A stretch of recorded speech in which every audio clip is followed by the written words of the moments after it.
Hello everyone, welcome back to my channel. So इस video के अंदर हम फटाफट संगीत रत्नाकर को पढ़ेंगे और समझेंगे संगीत रत्नाकर में जो हमारे पंडित शरंग देव हैं वो क्या कहना चाहते हैं और उन्होंने क्या लिखा है। सबसे पहले संगीत रत्नाकर एक बहुत ज़्यादा एंशियंट और फेमस इंडियन ग्रंथ है जो कि पंडित शरंग देव जी ने लिखा है 13th सेंचुरी में। पंडित जी का जन्म 1210 ईस्वी के बाद हुआ था, ठीक है। और उनके एंसेस्टर्स कहाँ के थे? कश्मीर के थे, बट वो आके लेटर आके वो दौलताबाद देवगिरी में क्या हो गए थे, शिफ्ट हो गए थे। उनके जो फादर थे वो हाई रैंक ऑफिसर थे उसमें कोर्ट में, रॉयल कोर्ट में। और पंडित शरंग देव है उनकी एजुकेशन बहुत अच्छे से हुई थी। उनको तमिल लैंग्वेज और संस्कृत लैंग्वेज बहुत अच्छे से आती थी, वो एक्सपर्ट थे इस लैंग्वेजेस में। और पंडित जी ने जो है वो काफ़ी सारे देवताओं को वर्शिप किया था। उन्होंने काफ़ी ज़्यादा जगहें घूमी और उसके बाद उन्होंने संगीत रत्नाकर बनाया। संगीत रत्नाकर ग्रंथ में 7 चैप्टर्स हैं, इसलिए इनको सप्ताध्याय भी बोला जाता है, ठीक है। इस 7 चैप्टर्स के अंदर उन्होंने वोकल का, इंस्ट्रूमेंट्स का और डांस का, सभी का जो कंसेप्ट है वो डिस्कस किए गए हैं। पंडित जी जो है वो फॉलो भरत मुनि को करते थे, जिन्हों का ग्रंथ है मतंग मुनि, ठीक है। पर उससे ज़्यादा डिटेल इन्होंने यहाँ पे ये वाली जो संगीत रत्नाकर ग्रंथ है उसमें दी हुई है, ठीक है। पंडित जी ने इस ग्रंथ में मूर्छना के बारे में, साधना के बारे में, मध्यम ग्राम सबके बारे में बताया गया है। संगीत रत्नाकर में नाद, श्रुति, स्वरा, ग्राम, मूर्छना, जाति, इस सबको डिस्कस किया गया है। तो अब बिना टाइम वेस्ट किए हम पढ़ते हैं कि 7 चैप्टर्स कौन से 7 चैप्टर्स में से पहला चैप्टर है स्वरा अध्याय, दूसरा है राग विवेक का अध्याय, तीसरा है प्राकीरण अध्याय और चौथा है प्रबंध अध्याय, पांचवा ताल अध्याय, छठवां हमारा है वाद्य अध्याय और सातवां है हमारा नृत्य अध्याय। पहला अध्याय है स्वरा अध्याय। इस पार्ट में पंडित जी ने नाद को डिस्कस किया है, उसके ओरिजिन को डिस्कस किया, उसकी वैरायटीज को डिस्कस किया है और ग्राम और अलंकार और वर्णा को भी डिस्कस किया गया है।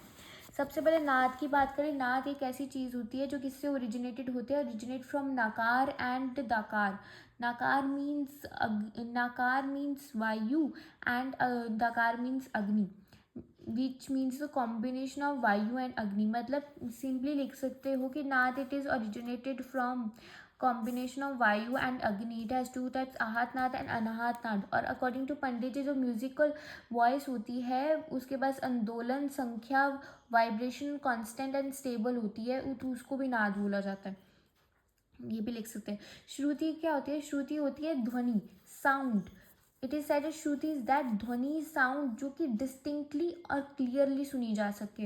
इट इज सेड दैट ध्वनि and sound which can be listened carefully and distinctly and clearly, it is said to be shruti. Pandit ji has discussed 20 these are 22 in numbers and they are divided on the basis of the ratio this। 22, ये जो श्रुति है वो 22 इन number होती है और उसको इस ratio में डिवाइड किया जाता है और ये रेशियो हम ऑलरेडी पढ़ चुके हैं शतज ग्राम के अंदर। स्वरा की बात करें तो अकॉर्डिंग टू पंडित जी, रजक नाद इटसेल्फ इज कॉल्ड स्वरा। ये वाला नाम याद रख लेना, कंजक से याद रख लेना। कंजक होती है ना, वैसे ही रंजक नाद को ही स्वरा बोला जाता है। इसके पास 7 शुद्ध और 12 विकृत स्वरा होते हैं। ग्राम, पंडित जी ग्राम की डेफिनेशंस लिख देना। Combination of swara which is a base of मूर्छनास इज कॉल्ड ग्राम। जो स्वरा के कॉम्बिनेशन होते हैं जिनका क्या होता है, बेस मूर्छना होता है, उसको ग्राम बोल देते हैं। ग्राम के 3 टाइप्स होते हैं, आपको बता चुके हैं, शरद ग्राम, मध्यम ग्राम और गंधर्व ग्राम। मूर्छना की बात करें तो पंडित जी बिलीव कि सीरियल वाइज आरोह अवरोह करने को, it believes that the serial wise arrow of all 7 swaras is called murchna. Shaddaj and madhyam gram has a 7 murchnas. वर्णा की बात करें तो according to Pandit ji the act of singing is called varna और अलंकार की a specific group of varna is called अलंकार। थाट की बात करें तो अकॉर्डिंग टू पंडित जी शुद्ध थाट is Kafi, but in the modern times थाट बिलावल इज कंसिडर्ड एज शुद्ध। वैसे उन्होंने बोला है कि शुद्ध थाट जो होता है वो काफ़ी शुद्ध थाट होता है, बट मॉडर्न टाइम्स के अंदर थाट बिलावल है उसको ही शुद्ध थाट माना जाता है। राग विवेका अध्याय में उन्होंने 10 पार्ट बताए गए हैं रागों के, divided all the ragas into 10 parts. एक हो गया ग्राम राग, दूसरा राग, तीसरा हो गया अपराग, उसके बाद भाषा, विभाषा, अंतर्भाषा, रगंक, भाषंग, उपांग, क्रियांग। दोबारा आंखें बंद करके आप दोबारा से करोगे रिसाइट तो आपको पता चलेगा राग, ग्राम राग, अपराग, फिर भाषा आती है, फिर भाषा, विभाषा, अंतर्भाषा, फिर उसके बाद अंग पीछे आता है, ragang, bhashang, upang and kriyang. These all are named as 10 विधि राग वर्गीकरण। ये वाला भी आप बहुत अच्छी लाइनें लिख के आ सकते हो कि इसको 10 विधि राग वर्गीकरण लिख सकते हैं। वैसे एक्सप्लेन करने को अकेला आएगा नहीं, तो अगर हम पढ़ना चाहे तो ग्राम रागा 3 माने जाते हैं, रागा 20 माने जाते हैं, ऐसे आप करके अच्छे से पढ़ सकते हैं कि अपरागा 8 माने जाते हैं। वैसे अगर आपका कल पेपर है तो इतनी डेप्थ आपको चाहिए नहीं होगी। उसके बाद आता है प्रकीर्णन अध्याय। प्रकीर्णन अध्याय के अंदर किसी भी वाग्यकर की, वाग्यकार की उन्होंने क्या दी है, क्वालिटीज़ दी है। कितनी क्वालिटीज़ दी है? 28 क्वालिटीज़, 28 गुण दिए गए हैं किसी वाग्यकर के। उनके हिसाब से क्या है कि mention the qualities and flaws singers. Pandit ji has referred a singer. Singer क्या होना चाहिए? वाग्यकर होना चाहिए जो शब्द बनाता हो या फिर स्वराज को बनाता हो। क्या बनाता हो? Who does create words and swaras both. Vakyakar has a various qualities. वाक्यकार के पास काफ़ी क्वालिटीज होने चाहिए। उनको व्याकरण, इन्फॉर्मेशन किसकी होनी? व्याकरण होनी चाहिए, रस की, अलंकार की, ताल की, स्वरा एक्सेट्रा की उनके पास क्या होनी चाहिए? इन्फॉर्मेशन होनी चाहिए।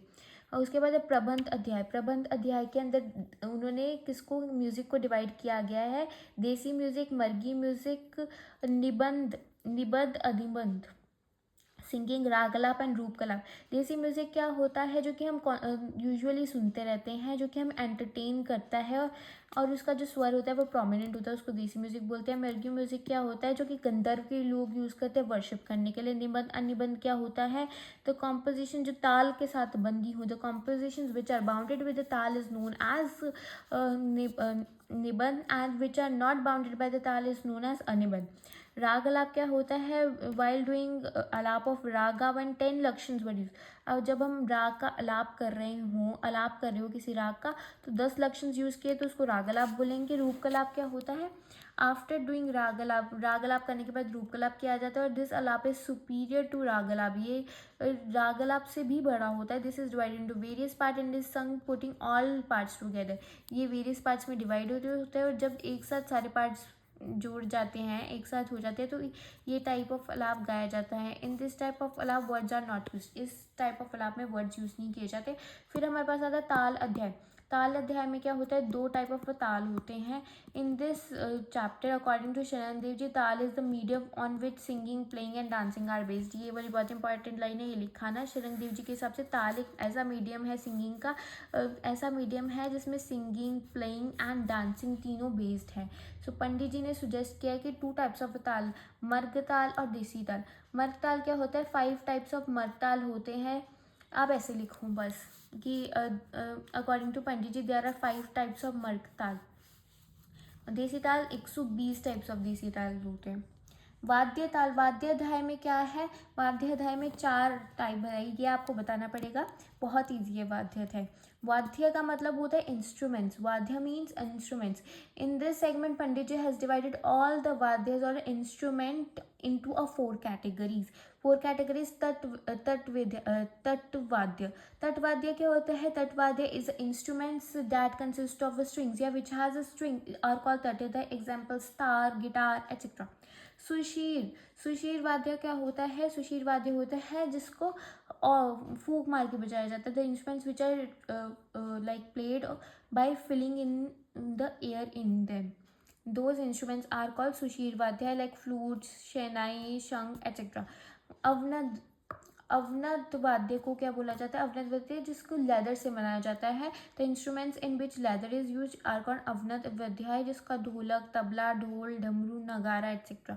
गण वाद्य है which are made of any kind of some kind of metals are known as गण वाद्य, like घंटी, बेल, मंजीरा, जांच, गदताल, नाल, तरंग, पलेट, तरंग एक्सेट्रा।